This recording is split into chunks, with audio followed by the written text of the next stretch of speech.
Hi all, this is CA Anjali Bhakkad. और ये video जो है ये सीए इंटर स्टूडेंट्स के लिए है, जहां मैं कुछ इंपॉर्टेंट पॉइंट्स, कुछ ऐसी बातें लेकर आई हूँ जो आपको ध्यान में रखनी है, जिसकी वजह से आप आपका अटेम्प्ट जो है फर्स्ट अटेम्प्ट में आपका एग्जाम क्लियर कर सको। ठीक है। सबसे पहले तो आपको जो है आपकी फैकल्टीज हर सब्जेक्ट के लिए चूज करनी है। ठीक है। आपको ऑनलाइन मोड में पढ़ना है, ऑफलाइन मोड में पढ़ना है, किस टीचर से पढ़ना है, आप किसके साथ कंफर्टेबल हो, फुल इंग्लिश में आपको पढ़ना है या इंग्लिश में आपको पढ़ना है। This all things you need to decide for yourself, सबसे पहला पॉइंट। ठीक है। देखो, किसी के भी लेक्चर्स आप लो, आप हर हर टीचर अच्छा ही पढ़ाता है, हर टीचर अच्छी ही पढ़ाती है। सबके जो है स्टूडेंट्स रैंक्स लाते हैं, सबके स्टूडेंट्स क्लियर करते हैं, सब कुछ होता है। So you can go for any teacher you feel good. ठीक है। ऑनलाइन मोड में अगर आप पढ़ना चाहते हो तो आप वो सोच के उस हिसाब से टीचर लीजिए, ऑफलाइन मोड में पढ़ना चाहते हो तो वो सोच के उस हिसाब से टीचर आप आपका डिसाइड करोगे। ठीक है। ये हो गया। उसके बाद वेरी इंपॉर्टेंट, आप आपका एक स्टडी टाइमलाइन डिसाइड करोगे। देखो, जब भी आपका अटेम्प्ट है, अटेम्प्ट से पहले 3 महीने आपको छोड़ने पड़ेंगे। सपोज आपका अगर अटेम्प्ट मई में है, मई 2027 में है, तो उसके पहले कितने 3 महीने? अप्रैल, मार्च और फेब। ठीक है। ये 3 महीने छोड़ दो। इसके अलावा जनवरी 31 जनवरी 27 तक आपके पास कितना टाइम है वो आपको देखना है। ठीक है। आपके पास 2 ग्रुप्स है, टोटल मिला के 6 सब्जेक्ट्स है, 3 सब्जेक्ट हर ग्रुप में है। ठीक है। उस हिसाब से आपको आपकी टाइमलाइन जो है बनानी है। मेरे हिसाब से 7 to 8 months are sufficient enough. आप आपके सारे लेक्चर्स अच्छे से प्यारे तरीके से कवर कर सकते हो 7 to 8 months में। उसके बाद में वो 7-8 महीनों बाद आपको 3 महीने देने हैं रिवीजन और मॉक टेस्ट के लिए। वेरी वेरी इंपॉर्टेंट, आपको हर सब्जेक्ट का रिवीजन और हर सब्जेक्ट की mock test, writing practice is very necessary. सीधा एग्जाम में जाके बैठ के लिखोगे तो नहीं जमेगा। आपको वहां बैठ के पता ही नहीं चलेगा क्या लिखूं, कैसे लिखूं। टाइम मैनेजमेंट भी नहीं होगा आपसे कि 3 घंटे में पेपर कैसे कंप्लीट करूं। ठीक है।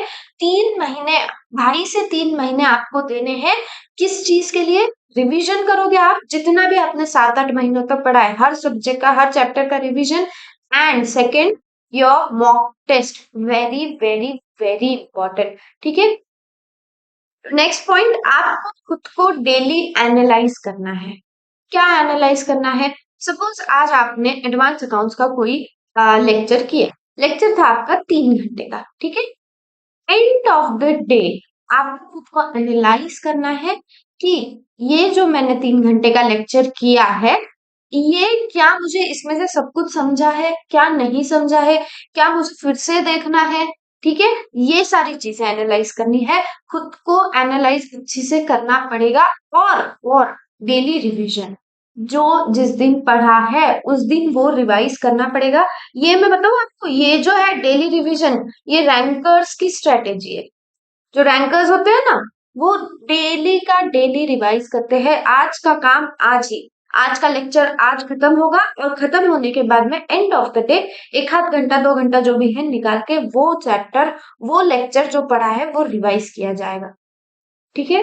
Very important to analyse yourself and do your daily revision. आपको देखो, ये सब ना बोलने में बहुत आसान लगता है कि डेली पढ़ना है, डेली लेक्चर करना है, डेली रिवीजन करना है। शुरुआत में हो सकता है आप 1 आध 1.5 महीना 2 महीना करो भी अच्छी से, लेकिन उसके बाद ना ये बहुत डिफिकल्ट होता है कि आपको डेली रूटीन में रहना है, वही पढ़ना है, उठना है, पढ़ना है, रिवाइज करना है, खुद को एनालाइज करना है और सो जाना है। ये 8 महीनों तक, 9 महीनों तक खुद को ऐसे रखना is very difficult. 80% of you will not be able to do it, 20% will be able to do it, और फिर रिजल्ट वो ही आता है 20%। ठीक है। जो करेगा वो क्लियर कर पाएगा एग्जाम। आपको डेली रिवीजन मस्ट है, you have to do it. ठीक है। प्रोक्रेस्टिनेशन सीए एग्जाम्स में तो नहीं ही चलता है। प्रोक्रेस्टिनेट नहीं कर सकते हो कि मैं आज नहीं, कल, कल नहीं परसों, अभी नहीं बाद में, सुबह नहीं शाम में, शाम में नहीं रात में। नो। बिल्कुल भी नहीं, आप प्रोक्रेस्टिनेट नहीं कर सकते हो चीजों को सीए एग्जाम्स में। You have to do it at your scheduled time. Unless कुछ बहुत ही ऐसी सिचुएशन है, कुछ ऐसा हो गया है कि आप उस चीज को ऐसे टाल नहीं सकते हो, ठीक है। उसके अलावा आपको प्रोक्रेस्टिनेट नहीं करना है कोई भी आपकी पढ़ाई को, कोई भी आपके रिवीजन को, ठीक है। नेक्स्ट इंपॉर्टेंट पॉइंट, आपको इफिशिएंटली पढ़ना है। ऐसे इस तरह से पढ़ो कि आप खुद सीए हो, तक कोई क्लाइंट है, आपको उसको सर्विस देनी है, तो आप कैसे दोगे? उस हिसाब से आपको पढ़ना पड़ेगा। Assume yourself कि आप एक सीए हो, आप क्या करोगे? उस हिसाब से पढ़ोगे, आप इतने अच्छी से, इतनी एफिशिएंट तरीके से क्लैरिटी मिलेगी, बहुत अच्छा खुद को ही फील होगा, क्योंकि सब चीज एनालाइज कर पाओगे, समझ पाओगे। आप इंजॉय करना है खुद की पढ़ाई, स्ट्रेस लेके, टेंशन लेके पढ़ाई नहीं कर सकते हो, ठीक है। आपको खुद की पढ़ाई इंजॉय करनी है, क्योंकि इतने महीनों तक आपको इतना सारा सिलेबस पढ़ना है डिसिप्लिन के साथ, डेली रिवीजन के साथ।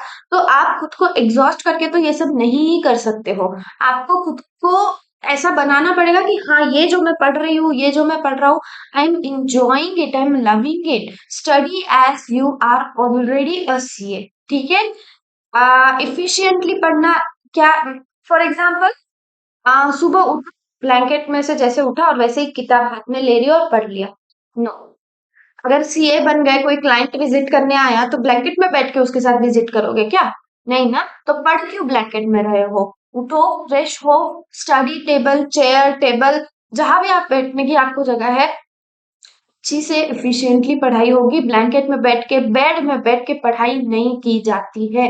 Please try to understand this thing, ठीक है। उसके बाद नेक्स्ट आपका है कि आप कोई भी आपका सब्जेक्ट या कोई भी ग्रुप बहुत टाइम के लिए पैक करके नहीं रखना है। सपोज फॉर एग्जांपल, आपके टैक्सेशन के ये हो गए, लेक्चर हो गए, उसके बाद आपने ऑडिट स्टार्ट किया है, कॉस्टिंग स्टार्ट किया है, ठीक है।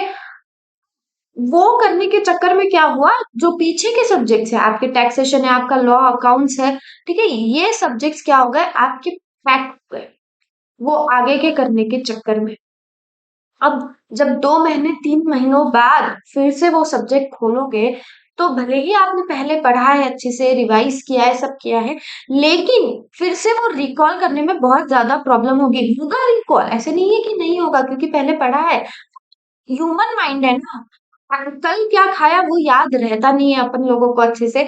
इतना बड़ा सिलेबस, इतना सब कुछ डिफिकल्टीज जो है, इतना एक पूरा सब्जेक्ट, एक पूरा ग्रुप 2-3 महीनों के लिए, 3-4 महीनों के लिए बंद अगर कर दिया, तो याद आना बहुत डिफिकल्ट है। बाद में आप मेहनत बहुत ज्यादा करनी पड़ेगी। इसका सॉल्यूशन क्या है? इसका सॉल्यूशन ये है कि 20-25 दिन में, महीने में एक बार 2-3 दिन आपको निकालने पड़ेंगे, और उन 2-3 दिनों में आपको पहले वाला सब्जेक्ट उठा के पेजेस फ्लिप करने हैं, आपको टॉपिक्स देखने हैं कि हाँ, ये टॉपिक है, ये पढ़ा था, ये पढ़ा था, ऐसा थोड़ा थोड़ा थोड़ा थोड़ा। ऐसा नहीं है कि बैठ के नोटबुक पेन ले लिया, 10 दिन उस सब्जेक्ट में लगा दिए, नहीं, 2-3 दिन निकालो, पन्ने फ्लिप करो, पन्ने फ्लिप करो, आपको टॉपिक्स रिकॉल होते हैं या नहीं वो चेक करो, उसको रिकॉल करने की कोशिश करो।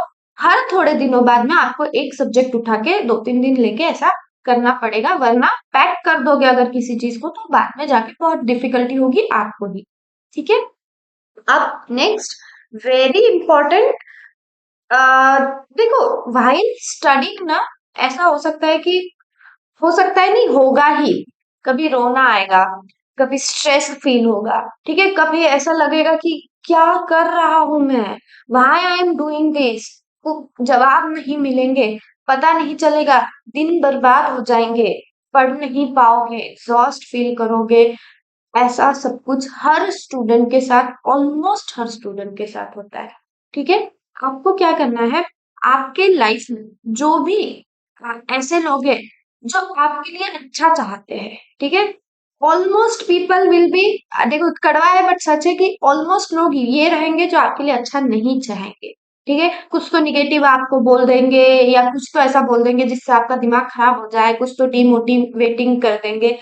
आपको ऐसे लोगों के साथ बात करनी है जो आपके लिए अच्छा चाहते हैं, कोई भी हो सकता है, आपके कोई फ्रेंड हो सकता है, आपका कोई पार्टनर हो सकता है, आपके पेरेंट्स हो सकते हैं, मम्मी-पापा, आपके भाई-बहन हो सकते हैं, कोई और कज़िन्स हो सकते हैं, एनीवन जो आपको लगता है कि हाँ, ये इंसान मेरे लिए गलत नहीं चाहेगा। This person genuinely cares for me. तो जब ऐसी सिचुएशन आ गई ना स्ट्रेसफुल, आपको जाना है, उनसे बात करनी है।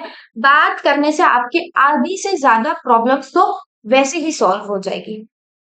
ठीक है? क्योंकि बात करोगे ना तो माइंड हल्का हो जाएगा एंड देन आफ्टर दैट आपको खुद को ही प्रॉब्लम सॉल्व कैसे करना वो आप सोचने लग जाओगे। ठीक है? तो आपके लाइफ में आपको during this CA journey, during this CA inter journey, हो सकता है आप सीए फाइनल में भी रहोगे तब भी आपको किसी से बात करनी पड़ेगी जो आपके लिए अच्छा चाहता है। मैं भी करती थी। मेरे कुछ 1-2 फ्रेंड्स जिनसे मैं हम 2-3 लोग थे और हम 2-3 लोग हर थोड़े दिन में एक-दूसरे को कॉल करके बात करते थे कि क्या चल रहा है, क्या टारगेट है, कौन-सा सब्जेक्ट चल रहा है, कितना हुआ, कितना पेंडिंग है। अगर कुछ डीमोटिवेटिंग लग रहा है तो हम कॉल कर लेते थे एक-दूसरे को। मैं मेरे मम्मी से बात कर लेती थी। ऐसा सब जब आप बात करते हो तो you feel relaxed, you feel good. ठीक है? तो talk with people who genuinely care for you. ठीक है? ये कुछ इंपॉर्टेंट बातें थी जो आपको during your CA inter journey याद रखनी है, ध्यान में रखनी है। पूरे 7-8 महीने जितने महीनों तक आप पढ़ रहे हो आपको एक दिन भी ये बातें भूलनी नहीं है। हर रोज खुद को याद दिलाना है। डेली रात में बैठ के अगले दिन का टारगेट बनाओ और अगले दिन सुबह उठ के वो टारगेट कंप्लीट करो। जब तक टारगेट कंप्लीट नहीं होता है सोना नहीं। पूरा टारगेट रहना चाहिए कि ये 3 लेक्चर करने हैं, ये 2 लेक्चर करने हैं या इसका रिवीजन करना है। लेक्चर खत्म होने के बाद एंड ऑफ द डे 2-3 घंटे निकाल के रात में सोने से पहले, 3 भी नहीं, 1.5-2 घंटे ही काफी होते हैं। रात में सोने से पहले आपको वो 1.5-2 घंटे निकालने पड़ेंगे। जो पूरे दिन में किया है उसको रिवाइज करना पड़ेगा। It's very very necessary. आपका रिटेंशन पावर बढ़ेगा एंड सीए एग्जाम्स में रिटेंशन पावर ही काम आता है। ठीक है? ये कुछ इंपॉर्टेंट बातें हैं कि आप याद रखिए, ध्यान रखिए, इसके हिसाब से चलिए। You will definitely clear your exams with good marks. ठीक है? Discipline is very important, discipline and consistency. ठीक है? इसके अलावा कुछ भी डाउट है तो please you can ask me, I will clear all your doubts. अभी तक वीडियो देख लीजिए तो वीडियो को प्लीज लाइक कीजिए, चैनल को सब्सक्राइब कर दीजिए। आपको सारी इंपॉर्टेंट अपडेट्स और ऐसे मस्त छोटे छोटे प्यारे प्यारे important videos, strategy videos, motivational videos, lectures सब कुछ मिलता रहेगा। ठीक है? Bye bye, all the best.